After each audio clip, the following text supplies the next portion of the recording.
Welcome back to the CSP Elite Baseball Development Podcast. I'm your host, Eric Cressey, and this is episode 180. We're about due for a break in the action on this podcast. This is actually the last episode of this season, but it'll be a short hiatus just as we regroup and stockpile some content as we close out the off season and get ready for spring training. But certainly going to get a lot of good information together so that we can kick this off with a new season very soon. In the meantime, we have a great guest to wrap up this season. He's an awesome physical therapist I've had a chance to interact with quite a bit, whether it's co-managing patients slash athletes or just collaborating at continuing education events. And he's actually done a couple of courses for our facility when he's been in town. So really insightful guy, exposed to a lot of different disciplines, and he's just got a really open-minded way to him that I think will benefit our entire audience. So we're in for a good one here. This episode is brought to you by AG1, the most comprehensive NSF certified for sport daily nutritional supplement I've ever tried. With so many stressors in life, it can be difficult to maintain effective nutritional habits and give our bodies the nutrients they need to thrive. As a father of 3 young kids and a co-founder of multiple businesses in multiple states on top of still being an avid exerciser, I know that busy schedules can really take their toll on us. Whether it's poor sleep, exercise or life stressors, environmental factors, or simply not eating enough of the right foods, we can often wind up deficient nutritionally. This is where AG1 can really help. It's a game-changing nutritional insurance policy. They simplify the logistics of getting optimal nutrition on a daily basis by giving you just one thing with all the best things. That's why I use it daily, as do several of my family members, and we recommend it to a lot of our top athletes. One scoop of AG1 contains 75 vitamins, minerals, and whole food sourced ingredients that work together to fill the nutritional gaps in your diet to support energy, focus, digestion, and recovery. And this can all happen for less than $3 per day and without taking multiple products. While most nutritional supplements come to market and stay stagnant, AG1 continues to obsessively improve this one holistic formula based on the latest research, producing over 50 improvements in the last decade alone. They invest in the most absorbable and natural source of each ingredient and go above and beyond in third-party testing to ensure their customers continue to receive the highest quality and best tasting nutrition habit on the planet. Whether you're keto, paleo, vegan, dairy-free, or gluten-free, it'll work for you, and it contains less than 1 gram of sugar per serving. They put 75 ingredients through the rigorous NSF certification test to come up with a safe formula that's trusted by some of the world's top athletes, including many of our own at Cressey Sports Performance. Right now, AG1 is giving our listeners a special offer of 10 free travel packets with their first purchase. Just head to drinkag1.com/Cressey and claim this special offer. These travel packets are perfect for supporting your immune system, energy, and gut health while you're traveling for games, training, or simply on the go. They can be great counterbalance to the less than ideal on-the-road food options that are out there for a lot of our traveling baseball players. So if you want to bridge the gap between deficient and optimal and give yourself the best chance of getting nutrient diversity, head to drinkag1.com/Cressey to get 10 free travel packets with your first purchase. Again, that's drinkag1.com/Cressey, Cressey. You won't regret it. Today's guest is a physical therapist and strength and conditioning specialist with over 30 years of experience.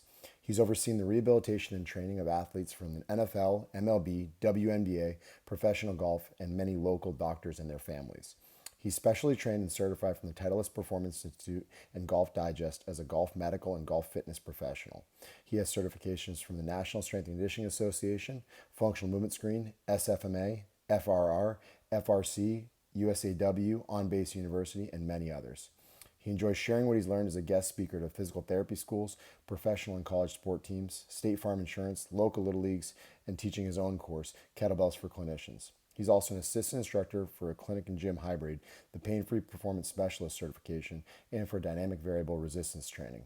As an athlete himself, in the last decade, he's medaled in powerlifting, summited Mount Rainier and other peaks, traversed the Grand Canyon, and completed the Seattle to Portland bike race in one day. Please welcome to the show, Dan Swinscoe. Dan, thanks so much for taking the time. I am super excited about this. Happy to do it.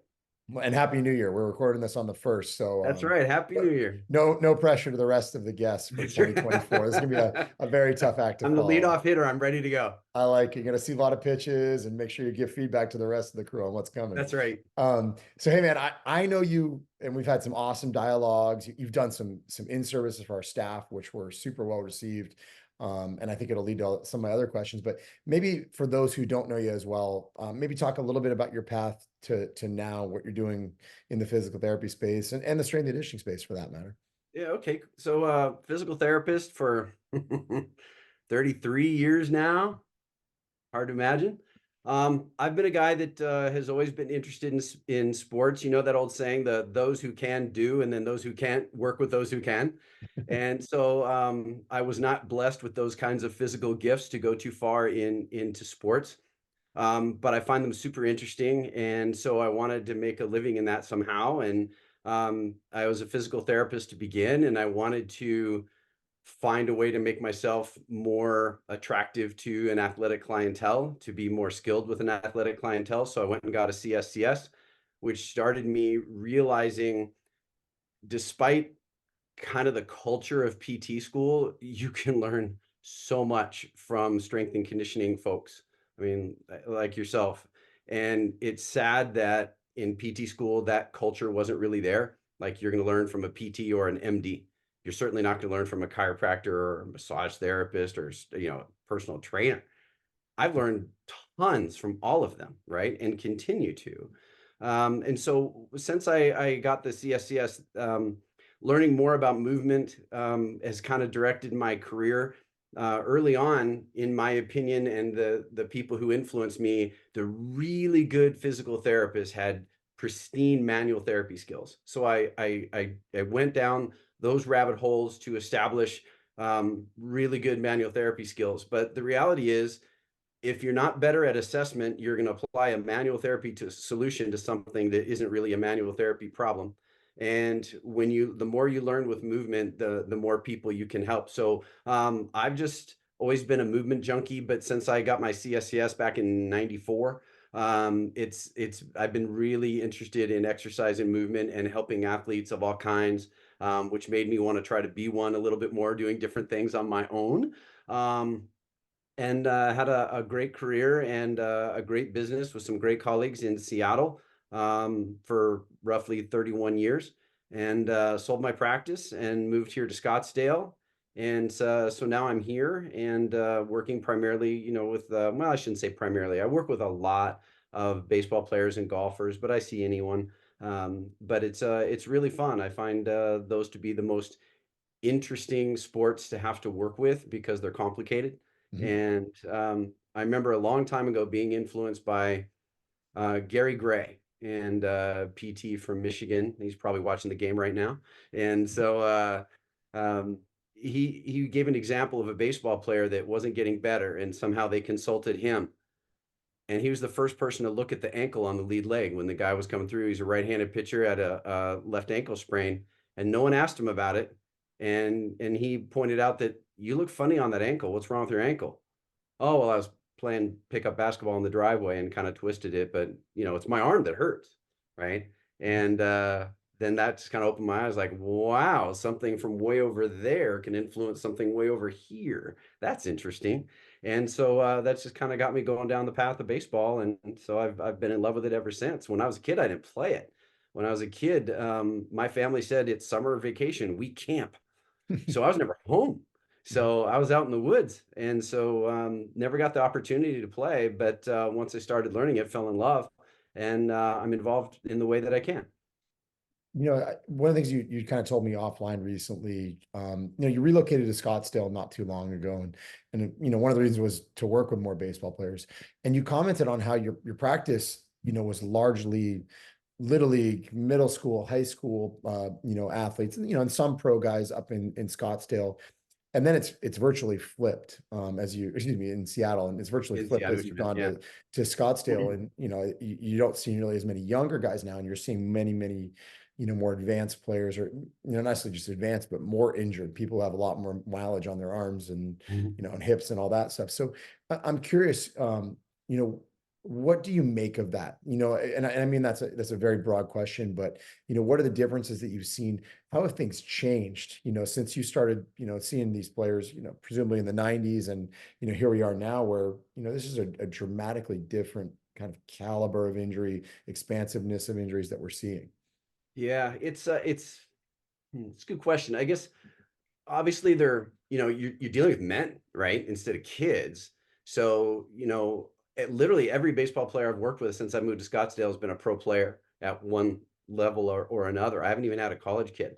I've had some college softball players, but not any college baseball players. They've all been at the pro level. So it's really interesting talking to them, almost like giving them big brotherly advice about how to manage things like, as you know, when you have kids, how things change, and all of a sudden time management is different and you don't get any sleep, and how do you do this and how do you do that, and you start having those conversations as opposed to, I'm sorry your coach told you that you had to do XYZ. You really don't. Give your coach my information. Let me be the bad guy and I'll explain, things like that. Or, when I see Little League kids, it's really fun to kind of coach them up. Um, and I'm not doing that to a big league player, right? So that's a whole different animal, that just the conversations are so wildly different. So, even though they're obviously playing the same sport, it's just so different when they're grown men with grown men issues. And like you said, they've got other stuff, usually when you see, that 12-year-old is just pitching, for maybe a year and a half, 2 years, and he's having some sort of elbow pain, you know, almost every time I tell those kids, really what you are is you're a Ferrari with bad brakes. They're developing power. They have no control. They're kind of like a baby giraffe, just angles everywhere. Mhm. They just don't control it very well. Whereas with an adult player, um, however they're throwing their throwing style, that's what's best for them. I'm making zero commentary about that, other than that, if this is the way you throw, this is the cost of doing business, we're going to want to emphasize certain things because of how their throwing style might be. But I'm Lord knows I'm not going to talk to them at all about trying to change it. I'm not qualified to do that, nor would they have any interest in hearing it. But it's just different. It's kind of like talking to a kid versus talking to an adult. It's just Yeah. totally different animal about how to, you know, if the coach is being a jerk and they're playing them all the time, and say, you know what, I need to talk to your parent, and we're going to give your parent a little clicker, and they're going to have a pitch count, and if you're pitching in Little League and you're pitching in a club team, and now you're pitching 400 pitches a week, that maybe that's a bit much. We gotta talk about that, right? And what is always interesting too is, with the young ones, the only kids that get hurt are the ones that are good, Yeah. because those are the ones that the coaches are interested in overusing, because they get the results that makes the coach happy, right? The kid that's not that good at pitching is never going to get overused. Yeah, absolutely. Are you surprised now seeing these pro guys? Like, let's be real, they're all broken, right? We have research on, American and Japanese 12-year-old MRIs, like none of the elbows are clean anymore. Like, Right. we're seeing a general trend towards everybody being broken at a young age. So by the time these guys get to 25, 26, and they're throwing 95 plus very consistently, it's a little bit of playing with fire with every single pitch. Did that element surprise you when you started looking at, because we both know, like, you see this 12-year-old and it's, hey, it's a Little League elbow, take 12 weeks off, go play basketball, do PT twice a week, and you'll be good to go next season, right? It's very Yeah. different once we get to these higher levels where, some of these things are much, much more challenging cases. Yeah, for sure. I think, and you were the first person that brought this to my attention, starting to quote research of asymptomatic findings on MRIs. Yeah. And so, someone would say, oh gosh, my arm hurts and it says I've got to fill in the blank, to the elbow or the shoulder, whatever it might be. I'm like, all right, but you can still do this, this, and this. So what if we fix your function instead of worrying about what tissue is damaged so much, and just understand what are the mechanisms that led to that throughout the entirety of the kinetic chain? And let's fix the things that we can fix, enhance the things we can advance, and just see how much better we get you. And so often they do great. I remember working with a guy not long ago. He's in the Dominican right now, but he was supposed to be signed by one of the American League teams, and they turned him down because they found a rotator cuff tear. I'm like, you're playing catch with me, and you throwing, when they threw a bullpen, you threw in the 90s. I'm like, what do they want from you? Yeah, but they're concerned he has cuff tear. I'm like, tell them to MRI all their players, see how many other ones that they have on a contract right now have a cuff tear. But they wanted to sign him, and then last minute they're this better than me. One side of the team has certain responsibilities, and the other side of the team, and these two just couldn't agree. So they brought him in to sign him, and turned out not to sign him just because he had a cuff tear, and he's thrown up to 98 miles an hour this year in the Dominican, doing fine. and It's a, I'm it's a excited for very so I can work with them medical again before spring. medical grading is an inherently complex, challenge. It's quite literally $1 billion problem.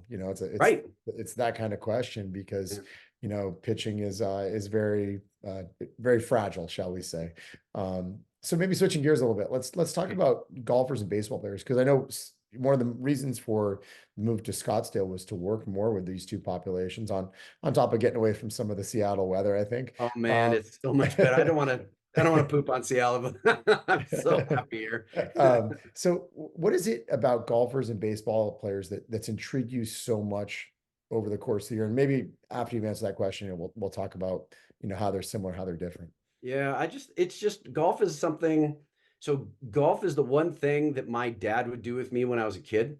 So my dad wasn't one of those dads that would say, "Hey, let's go play catch in the backyard or whatever," but he tolerated me at the golf course, and then when I got older, I could play with him.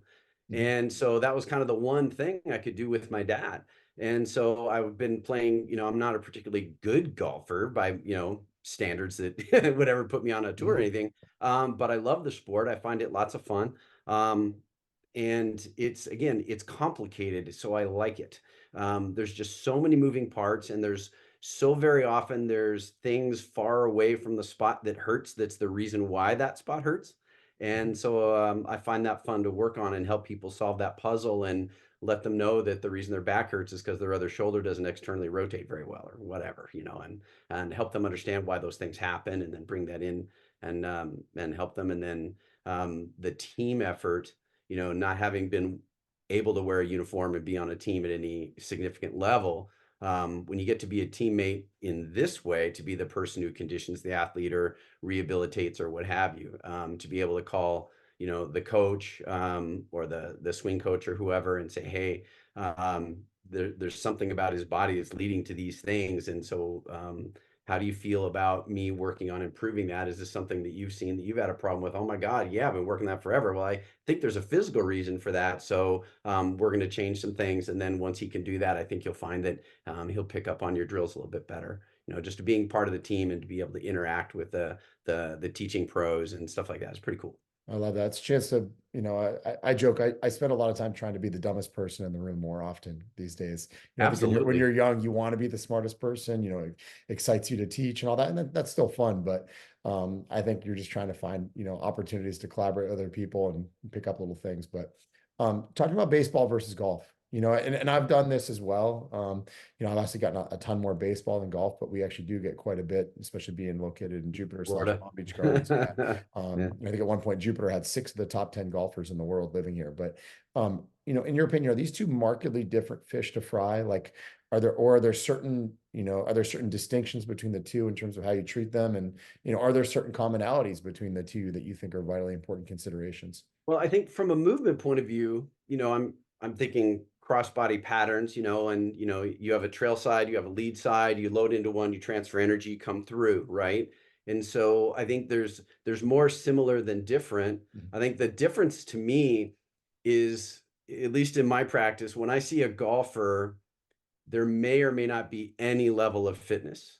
But Mhm. when I see a baseball player, there's always a base level of fitness. Yeah. And there's always a history of training. Where in the golfer, I might be showing, well, like as an example, I worked with what's the name of the tour? Corn Ferry tour player not that long ago. And I'm teaching him how to hinge. So he'd not deadlifted before, or I take that back. He deadlifted in college, but everybody just sort of did it. Nobody really taught it to him. Yeah. So he wasn't really very clean and he didn't like him because they hurt his back. Big surprise. Mhm. So we cleaned that up and help him start to do that. And with golfers, I find that I teach movement at a much more fundamental level because they haven't, as a rule, had Mhm. that experience. Whereas with the baseball players, a lot of them, it seems by and large, have been around a lot more training and have Yeah. a much higher level of fitness to start.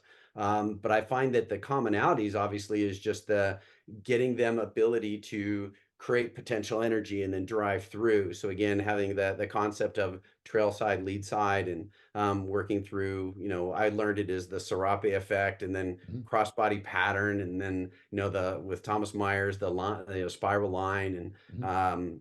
whatever people call them the slings, whatever the term. but getting the understanding that the athlete has to use their arm through their core into their leg on the opposite side, both anteriorly and posteriorly.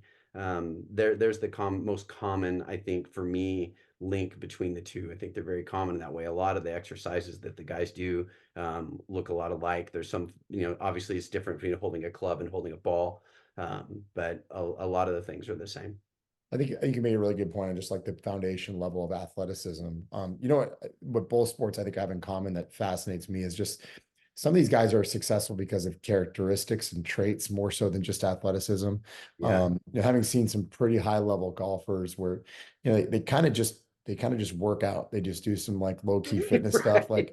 like, not a whole lot. And then they just have an incredible short game, or they're really good with their irons or something like that. Like the assumption is like all these guys are just long drive masters and, the equivalent of throwing 100 miles an hour. And, there's a lot of guys that are throwing knuckleballs or soft throwing lefties, whatever the equivalent of it is for that on the PGA Tour. Right. And I think you have to be careful about like trying to impose your will of making them into beast athletes, because sometimes it can take away exactly what makes them good. So you have to Make them special. sometimes, Yeah. sometimes proceed delicately with some of those folks that have a very, underwhelming foundation of fitness.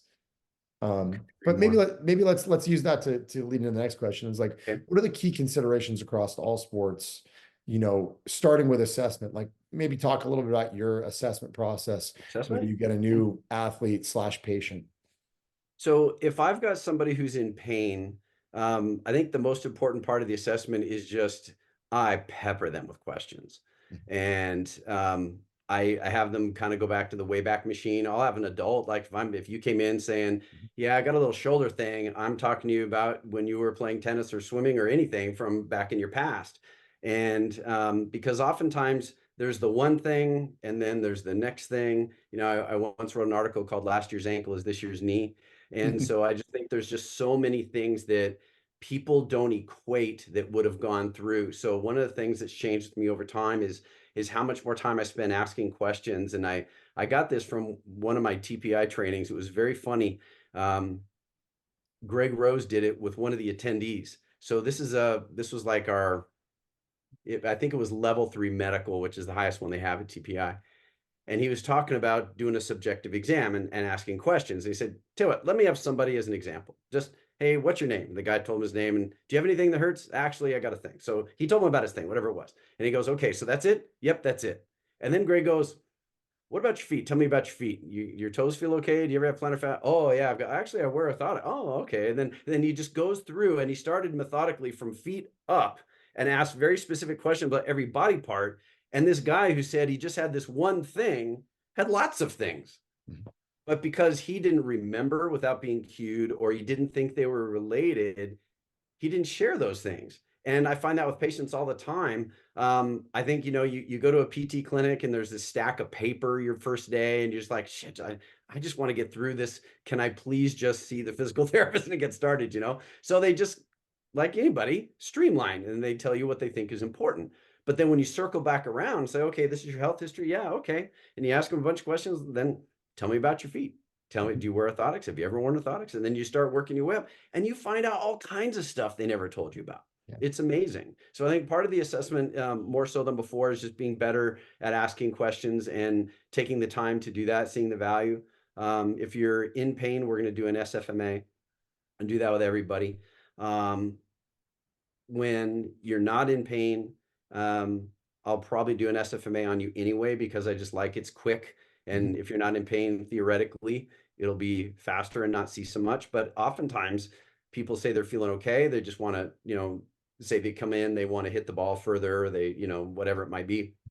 And for those listening, just to clarify, SFMA is selective functional movement assessment. Basically, you score every screen as either functional or dysfunctional and painful or non-painful. Thank you. Sorry about that. It's all good. And so you go through and basically there's just check boxes, right? I just tell them, I just want you to meet a norm.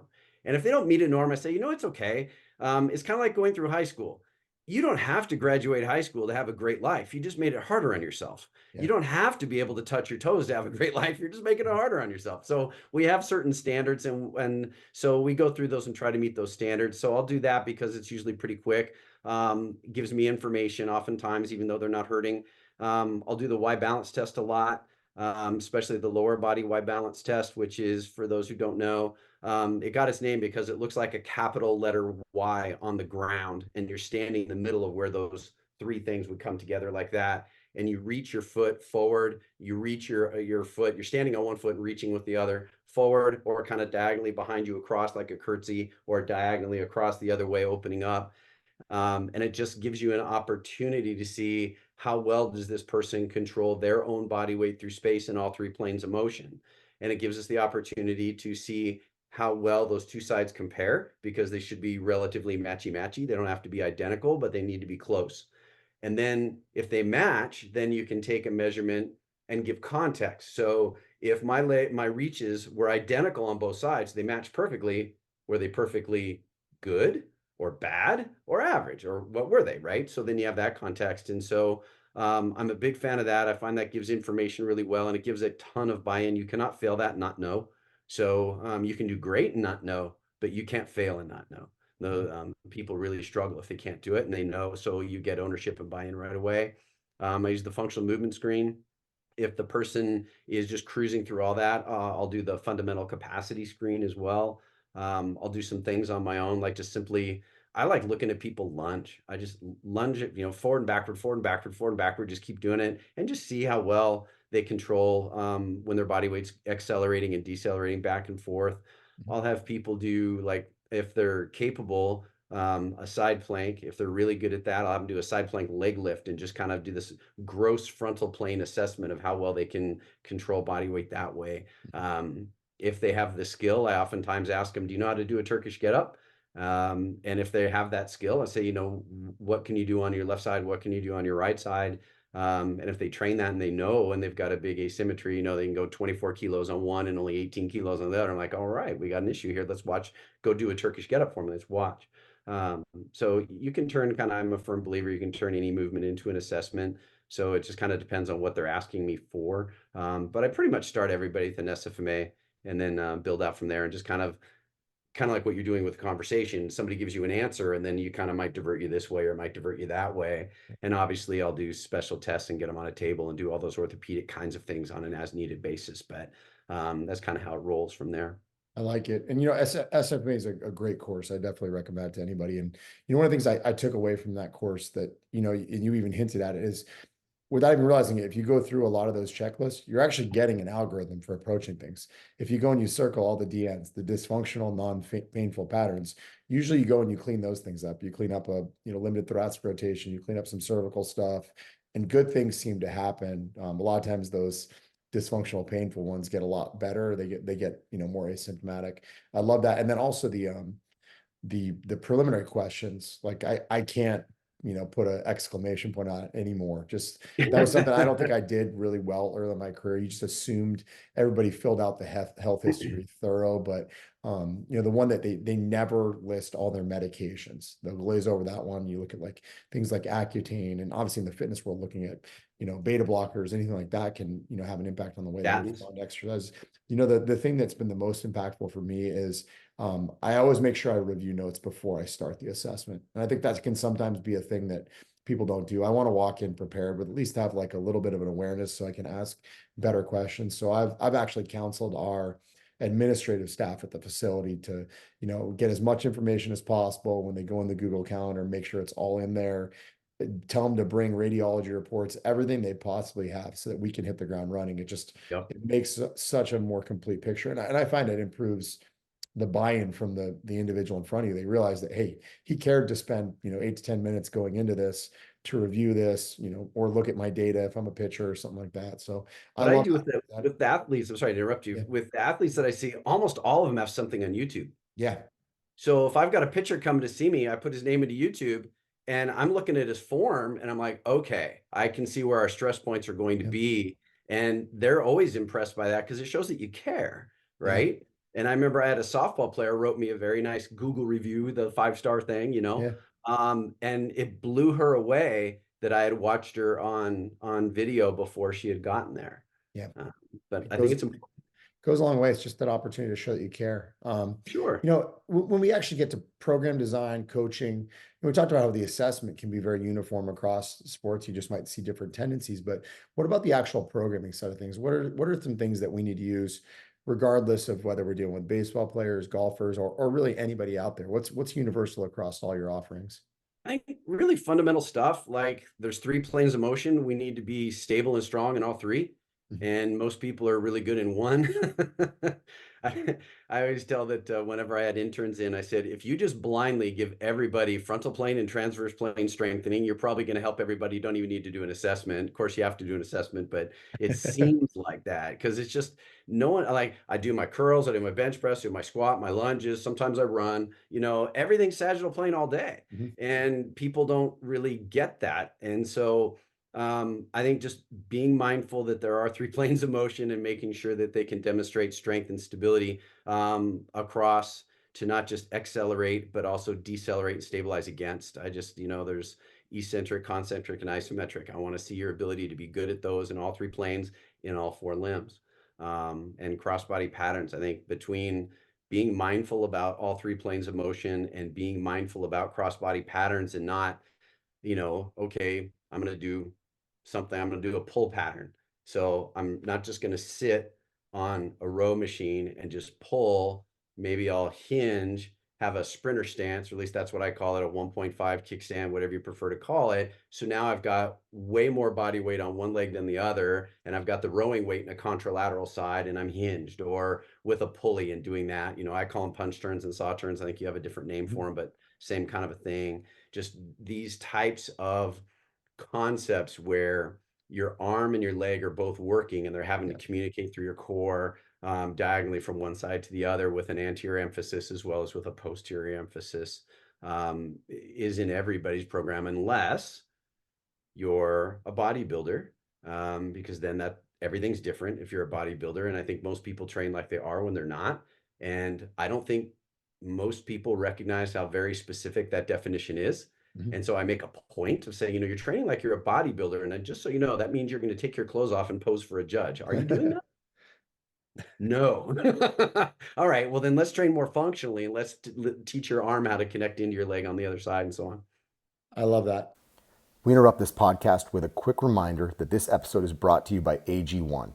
It's an NSF certified all in one superfood supplement that features 75 whole food sourced ingredients designed to support your body's nutritional needs. I use this product daily myself, and a ton of our athletes do as well. Head to drinkag1.com/Cressey and claim my special offer of 10 free travel packets with your first purchase. AG1 gives you peace of mind that you're covering all your nutritional bases. Again, that's drinkag1.com/Cressey, Cressey, and you'll get that special offer. And one of the things that I know you've had a lot of students over the years, people you've mentored, your own daughter actually is a physical therapist who, That's right. is probably your prized protege. What are the things that are key bits of advice, that you would want to impart on young coaches who are trying to learn, right, how to write good programs? Because we both know it's much more of an art than a science sometimes. Sure. I think you offered some really good tidbits there, but I'm curious if there are any quick and dirty strategy that you think would be really helpful for the Well, I think 27-year-old rising somewhere PT along out the there. line, I remember hearing Mike Boyle get asked that same question. He said, just copy somebody good, copy Eric Cressey. You have plenty of stuff out there, but find somebody, like a Mike Boyle, like an Eric Cressey, and copy their stuff and just try to see the logic behind it. I think, again, just if I'm beginning, you just have to say, okay, what are the goals? That's kind of like a Dan John thing. Make sure the goal is the goal, right? And Mhm. so you might love kettlebells, but the person in front of you may not. You may love barbell and Olympic lifts. The person in front of you may not. Um, Try to remember that it's about them, not about you. Mhm. And that's their training, not your training. And so if you just remember it's about them, and get some ideas of what the goal is, and then in the blend of that, like as a personal trainer, I've got a couple of clients that I'm basically their personal trainer. Everything feels fine. They came to see me because of an acre of pain, but I help them move better, right? I'm not just trying to change their pain. I'm trying to help move better. And they just loved it. And like, can I keep seeing you? I'm like, sure you can. I'm outside the world of insurance, so we can do whatever we want. And so I train some people. And so it's kind of like, as a parent, your kids want ice cream, but they have to have their meat and vegetables too. And so they might want to do some curls, which may not be the world's most valuable exercise, but there's Yeah. nothing wrong with it. We just Yeah. don't want to have a ton of emphasis there, right? So if there's an exercise the person loves, whether it's it's usually a guy and it's usually a bench or a curl, no one else seems to care, right? Stereotypically, then there's nothing wrong with those things. Just make sure that you're addressing with your programming whatever it is they came to see you for in the first place. And so I just think make sure that the goal is the goal. Make sure you remember that even if they are a bodybuilder, I had a guy that was kind of fun to treat. He was a bodybuilder. This is 5, 6, 7 years ago, a couple years before COVID. And he was a bodybuilder, but he got hurt putting out the trash. The guy is like you and I combined, he's just this giant muscular dude with no body. I mean, he looks the part, right? He's very good at, and he got hurt doing an ordinary thing with an amount of weight that was probably less than an empty bar. And I said, well, here's the thing. Maybe we should start training these things to work together. So even people who are competitive bodybuilders, the other 23 hours of the day, they're people and they have jobs and they have lives. And I even have those people train functionally. And I just tell them, these are just going to be the best accessory exercises you haven't done before. Right. And just kind of treat it like that. But I think if the goal is the goal, you remember we have 3 planes of motion for everybody. We've got cross-body patterns for everybody, and copy the people that are experts in the field. You'll do pretty okay, I think. Yeah. And then I guess the one other thing I would say is train for something. I cannot believe how valuable it was for me to just by the whim, I decided, what, I'm going to do a powerlifting contest. I'm going to enroll. Mhm. So I went into a powerlifting competition, and the amount that I learned was incredible. And so just train for something, train for a kettlebell cert or any cert. I've had 2 different certs in Olympic lifting. I'm not an avid Olympic lifter, but I think it's really important to get better overhead positioning. And I think it's very important to learn how to drop down into a squat. And so if you want to really get good at overhead position and you want to get really good at squatting, those are a common denominator of Olympic lifters. Yeah. And so I've had 2 different certifications in those. And just even though I've seen people who Olympic lift, they're CrossFitters, not Olympic lifters. But it's useful all the time, what I learned in those things. Plus, it's kind of fun every once in a while. I love that. The other thing I would add is, and those are all great points. I would just say, recognize where the biggest window of adaptation is. I think we lose sight, and where we see it the most is, like we've been around it, right? If you really, really lock in on powerlifting for 3 to 4 years, you can be top 5% in the world in people who compete in powerlifting, right? Like I did it myself. I was not naturally blessed. I just kept showing up because I had, nothing better to do in my early 20s than lift heavy. You got over 6, didn't you? Yeah, I did. So I was underwhelming as an athlete, right? I was potentially a D2 tennis player coming out of high school. But the takeaway from that is that strength is actually really easy to build if you show up regularly. The problem is learning how to use that force quickly, transferring it to athletic movements, all that stuff. So, it's very easy just to keep training the things that you like, when in reality, you need to look for what those bigger windows of adaptation are that you can really develop. What's the lowest hanging fruit, for lack of a, better hackneyed expression. But shifting gears a little bit, we've conversed for years. And one of the things I really like about you is that you're very rehab agnostic, right? You've done 2 separate in-service for our crew. One was an awesome one on kettlebells, and then you also did a fantastic one on sandbags. They're probably 3 years apart, give or take, in 2 different facilities, right? One was in Jupiter, one was in Palm Beach Gardens. So you use a lot of different methods, and I don't feel like I've ever seen you become like a zealot for one thing. And I respect that a lot in industry where, Thank you. People pick a new acronym and sell out for it, and then 5 years later, they're on something different. Right. What are the tools that are in your toolbox? And maybe bigger picture, why is it so important to have more than one? The bigger picture thing, the old saying, if all you have is a hammer, everything looks like a nail. Mhm. Right. And so there's going to be some people that fit that to a T, but then there's everybody else. And so, the benefit of being in the game for as long as I have is it gives you the opportunity to learn how to be a hammer, and then learn how to be a screwdriver, and then a Phillips head screwdriver, and then that little star head screwdriver, and then a saw, and then so on. And you just keep working your way through. So, there were times when I was young in my career that certain things, like I'd see the schedule coming up and Joe Blow's coming in, and he had, a hip problem, like, oh, hip, I have to remember my hip stuff, or whatever. And it was stressful. And I'm happy to see anybody for anything now. And I could see somebody 5 minutes from now and feel prepared, because I've done one thing for 33 years. And so, it's kind of hard to surprise me. It's not that it doesn't happen, and I certainly don't know everything. Um, but it's nice to feel when you have multiple things that it doesn't matter who walks in, that you feel confident you can help them. I had I don't mean to poop on the McKinsey protocol for those who know what it is, but I had an employee, before I owned my own practice. I was managing one, and she was a McKinsey therapist, and it everybody was in extension all day. There was no concept of multiple planes of motion, just everything was extension. And McKinsey works remarkably well for a really finite type of a disc bulge problem. And she was kind of lost when it wasn't that. And so, talk about learning as you go. That was the first time I ever managed anything. And she was a PT with 10 years of experience, and she wanted to work nights and weekends. I'm like, hired. I didn't care about anything else. And I wish I took more time, thinking about what she's going to do. And like, what if one of my patients saw her on a Saturday? How much would that grind their gears? Or, if a doctor in town wanted treatment from her, what would that doctor think? And, that's a referral relationship. That's a very important opinion, and it's just, if you have one thing, like you said, if you kind of become a zealot, you'll be really good with very few people. And I want to be good with anybody who happens to come in, but also I've taken my licks enough that I'm also very comfortable referring out if someone doesn't match with me, or if I'm not getting results that I thought I would get, because I've done this long enough that if I'm right, the results are fast. And if the results aren't there, I'm like, well, I thought it was this.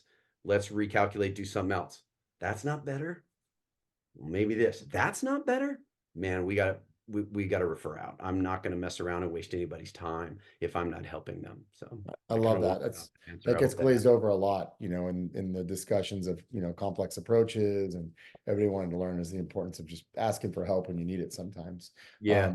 And maybe that's one of the best answers to this next question is let's talk about some of the common mistakes that we see in the physical therapy community. Maybe the, the therapy community at large, but then also maybe specific to the baseball population that we're talking about.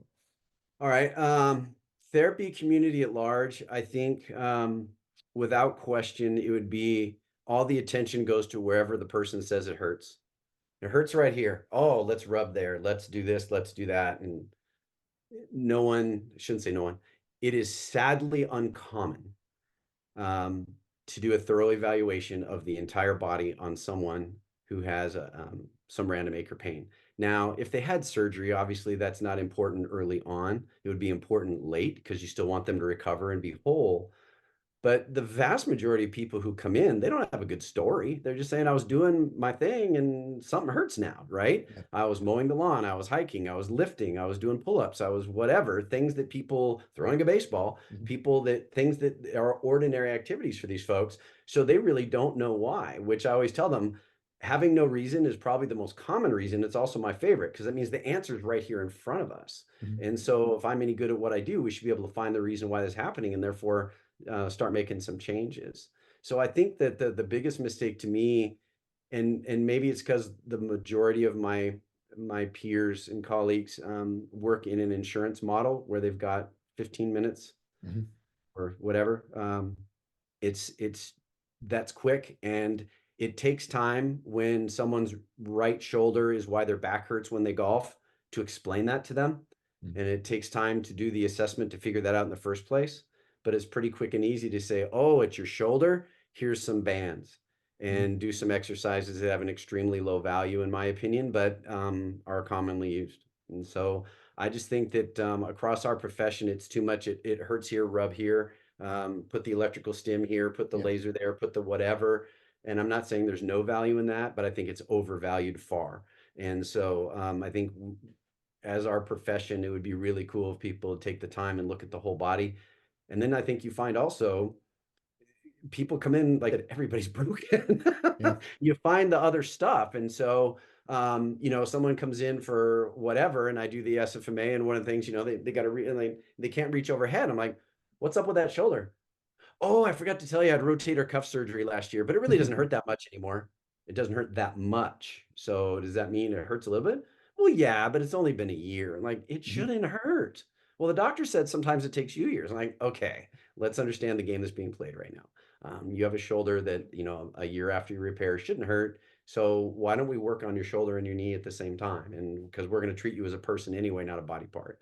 Um, so I think treat the whole person. And then from a baseball point of view, every year it's the same thing. It just, if I could use this platform, when it's the end of the season and your arm hurts, or anytime, I guess, when your arm hurts throwing, and you're advised to shut it down.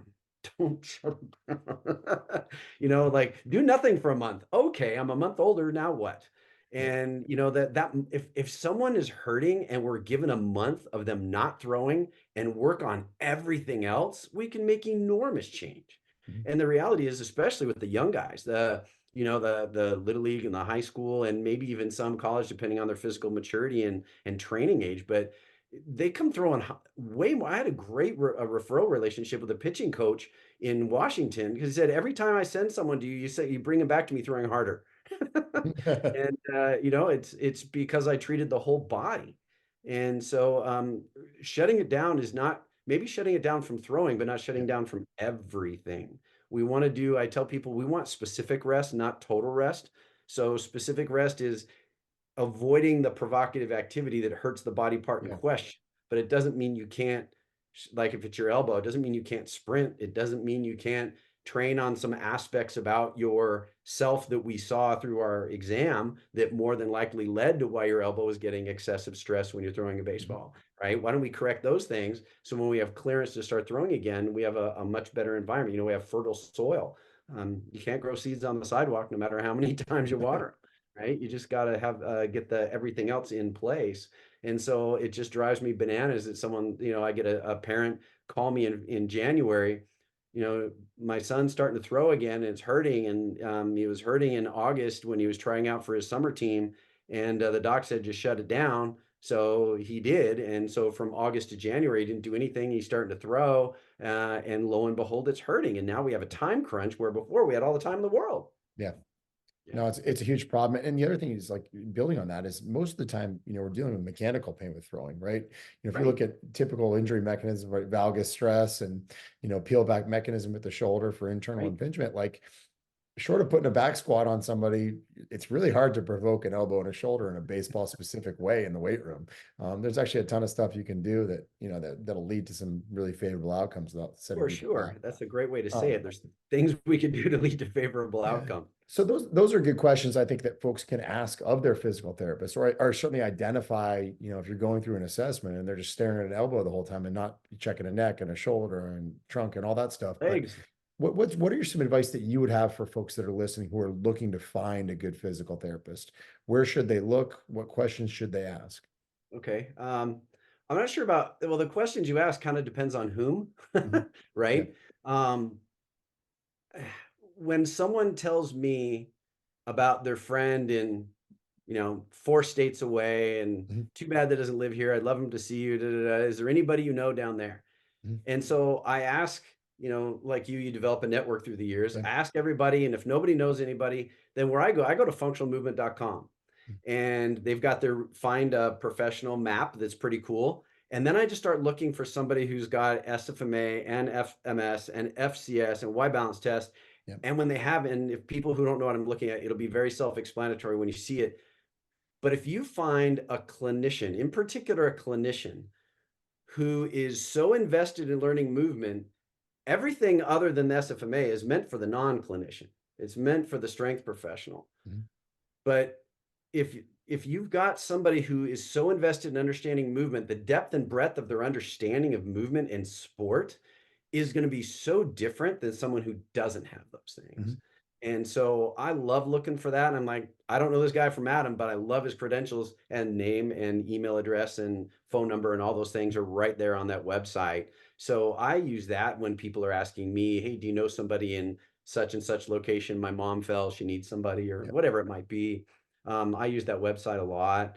And then the questions you can ask is like, hey, like I get these, especially now that I'm cash based and not insurance based anymore. People kind of want to know, what am I getting myself into, and say, hey, I've got a, the doc said I've got degenerative disc disease in my lumbar spine. Is that something you treat? I'm like, every day, yeah, it's a regular thing.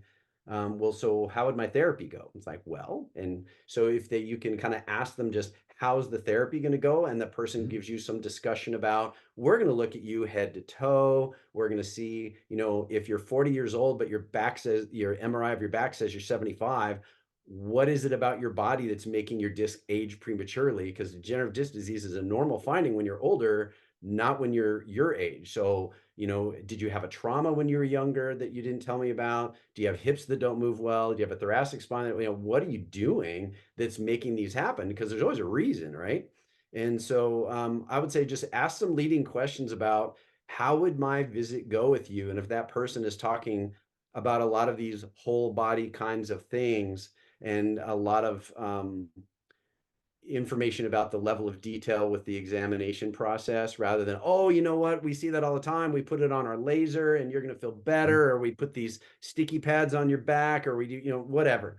I think the person who you really want to pay for someone's thinking, because Mhm. the actual act of performing manual therapy is not that hard. Everybody's learned it, but knowing when to apply it is Yep. different. And so I just think I would ask them, you just kind of think about trying to get into the head of how do they think, how are they going to look at me as a person? How are they going to help me restore my functionality to the activities that are important to me that I can't do now? And just see what those kinds of questions are.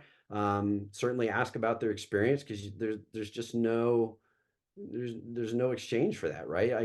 I'm different now than I was when I had 10 years out. When I was 10 years out, I had a lot of experience, not compared to 30, right? Yeah. And it's just different, right? And you might be really bright, but if you only have 5 years of experience and you're maybe 28 years old, you don't even have life experience, Yeah. right? You don't know what it's like to stay up all night with a kid and have to get up and exercise the next day with 2 hours sleep, or to make the choice, do I sleep for an hour? Do I work out? There's just so many things that when you've lived some life, you can give more real world advice, I guess, for lack of better. I'm just so different about home exercises with people than I was before, because I understand what it's like to own a business and work 60 hours a week. I understand what it's like for the kids to keep you up all night, night after night.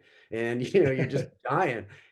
But yet you still have to show up and put a smile on your face at work, or you're still trying to do stuff. And so if I'm giving somebody home exercises and they kind of give that look on their face, I'm like, if this is more than what you're okay with, tell me. You're not going to hurt my feelings. We together are working together to solve this problem. So we together have to do it. So if I'm giving you stuff in the back of your mind, you're going, there's no freaking way that's happening. Tell me now, we'll modify, because we'll get there eventually. Right. So I just think that finding a therapist that's willing to work with you and meet you where you are. If you've only got 5 minutes a day to work on your rehab, then we're going to have a very good focus of our 5 minutes, whatever it might be. I think that's a But, great point. I love the provider locator stuff too. I do that often. I've used the FMS setup. I actually use Graston's website and Active Release's website.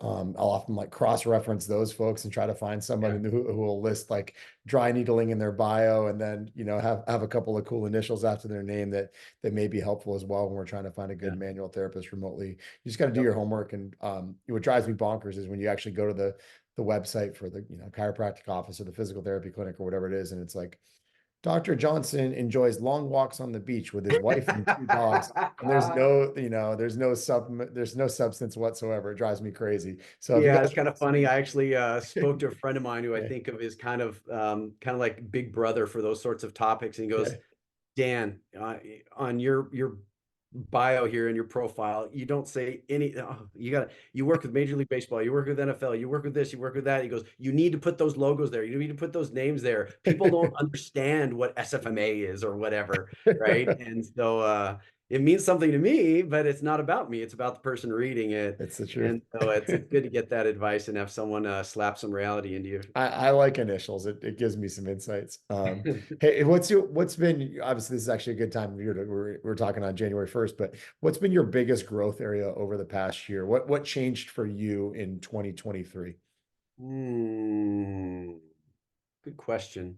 I think empathy for the person in pain, um, kind of pain science stuff. Mhm. Um, customer service stuff, I've completely remade my business. In Washington, I had 3 locations. I had lots of employees. We build insurance. Mhm. Our clinics were busy places, and now it's just me. And so, reading about customer service and ways to be just truly remarkable for people to know um, how much you focally care about them and trying to find ways to show and demonstrate that. I told this when I was in business in Seattle to my employees, we are never going to take second place in caring. So there's no way around that. But just kind of learning more about that or reading more about that and trying to live that, Mhm. um, I think has probably been something as I've been working on more. I love that. And I know you're a progressive thinker and someone who's always trying to come up with ways to get better. One of the reasons I always enjoy talking to you. What's rattling on your brain right now? I joke, what are you thinking about at 3 a.m. as you stare I off knew into you'd ask me blackness? that question. I heard you That's ask it my to other line. people. You know what? There is a treatment technique that I've been exposed to. I've taken a couple online classes, but I haven't made it a regular part of daily life with me, and I think it needs to be, and that is the Aldoa method. Yeah. So that's one of those things where, I'm just going to have to take the time and learn it better than I have so that I feel very comfortable using it. Because right now I don't. I'll screw around on my own every once in a while, but I haven't had that. Talk about tools. That's a tool Mhm. that's just sitting right there in the garage, and I haven't put it in the toolbox just yet. And so I need to spend some time and hone that skill better. I think that's one that is lingering there for this upcoming year is going to get something that's going to be introduced. That's a good one. I took one of their courses online as well, and I feel like I'm in the same contemplative stage that you are in. So maybe we That's should we I should we should love that hold you each hit that. other. We'll hold each other accountable in Well, the 2024 on funny it. thing is, every time I Yeah. talk to you, it's just like a conversation of confirmation bias all the time. We think so much alike. Yeah. But that how you said that is exactly how I feel. Yeah, but I think it's worthy of learning better and starting to introduce and figure out how to plug and play and where to put it in the best way. I like it. All right, lightning round time. I know you've listened to the Hang around. podcast. You know what this is about. What's one book that every up and coming rehabilitation specialist, whether it's chiropractors, physical therapists, athletic trainers, you name it, what should they read?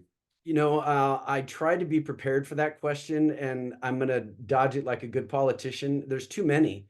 Mhm. What I would say is the book to read is just to keep reading. One of the things that was very helpful to me, also because of you, that I met Luca Hosovar. Yeah, And great.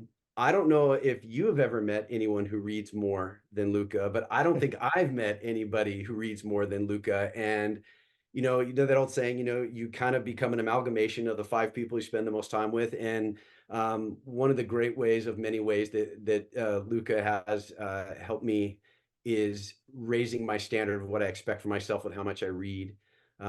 So I couldn't put one book there, but I would say, if you haven't read anything by Dan John, I think Dan John does a great job of making complicated things sound simple, particularly as a clinician, because it's not meant for you to read.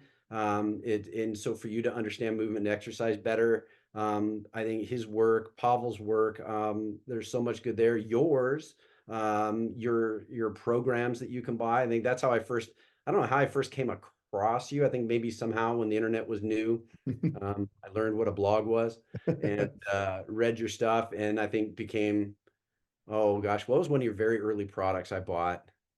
Like Magnificent Mobility was like '05. That was a while back. Or maybe Assess and Correct with Hartman and Robertson, some of It was right those. after that because I bought that, Yeah. but that was a DVD. Yeah. Yeah, It I was know. something. That's that's how Anyway, old I am. whatever.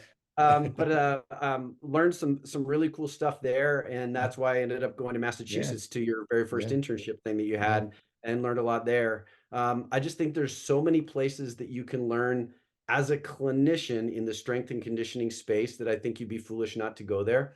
I think Setting the Table by Danny Myers, Yeah. Great book.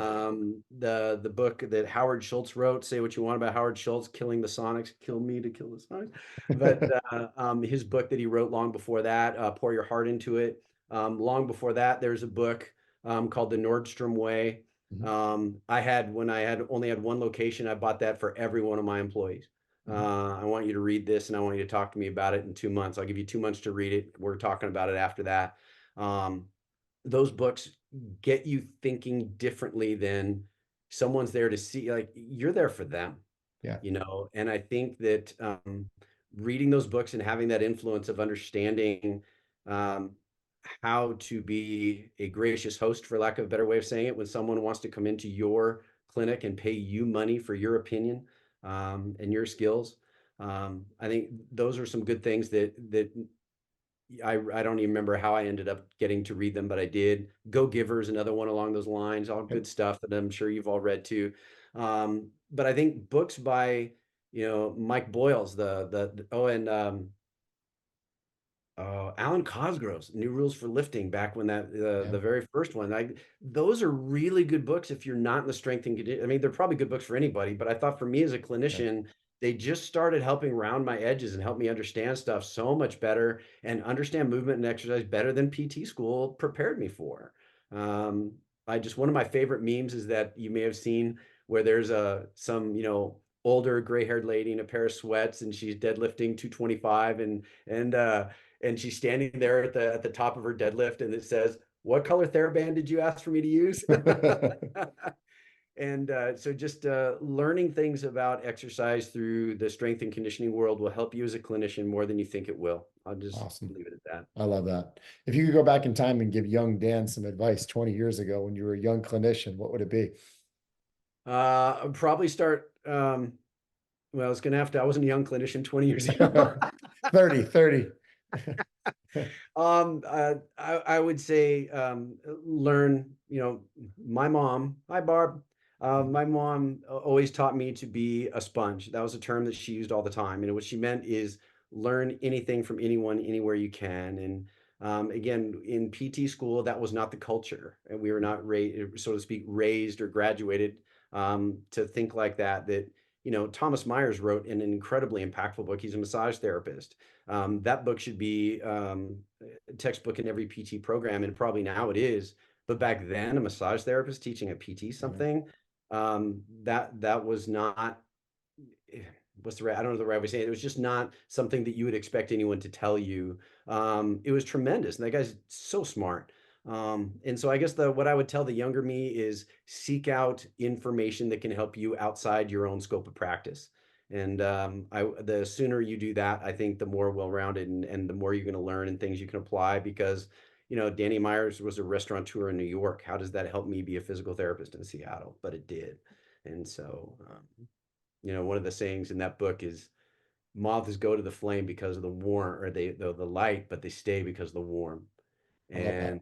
And that's a thing you can remember for your business. And the reality is, it is a business, and no matter how good you are, if people don't want to spend time with you or they don't feel appreciated, they're probably going to look for somewhere else. And I just think those kinds of things will go a long way. Perfect. Last but not least, we have a lot of kids and parents who listen to this podcast together.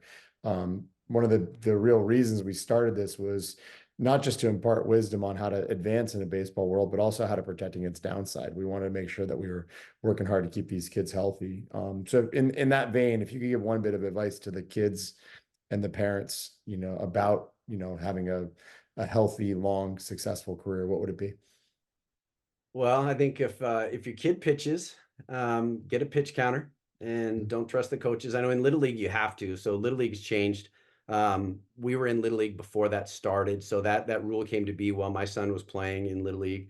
But once you get to be about 8 or 9 years old, the better players start going in playing in club teams, and now they're starting to play weekend tournaments.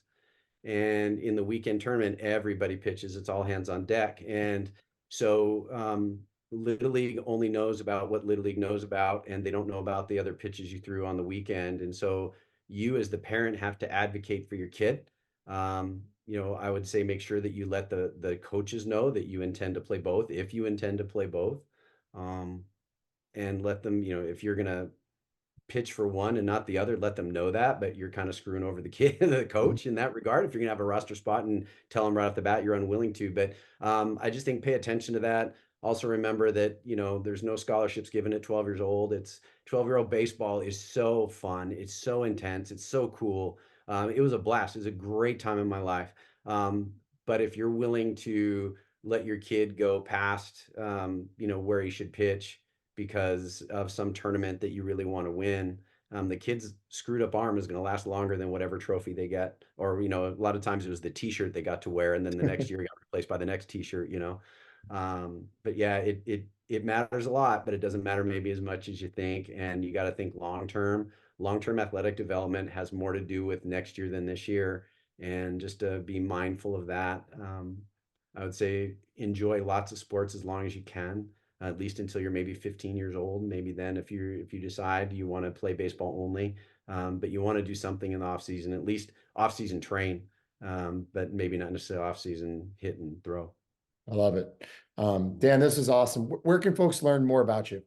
Where can they find you? Um, yeah, my office is t2wclinic.com. So I'm at Train to Win is the name. And we named it that on purpose because we thought, life is a full contact sport, and it's physically demanding, and we're in it to win it. So we want to train to win. So we wanted to have that sort of training mindset in a rehab facility. So that's why we called it that.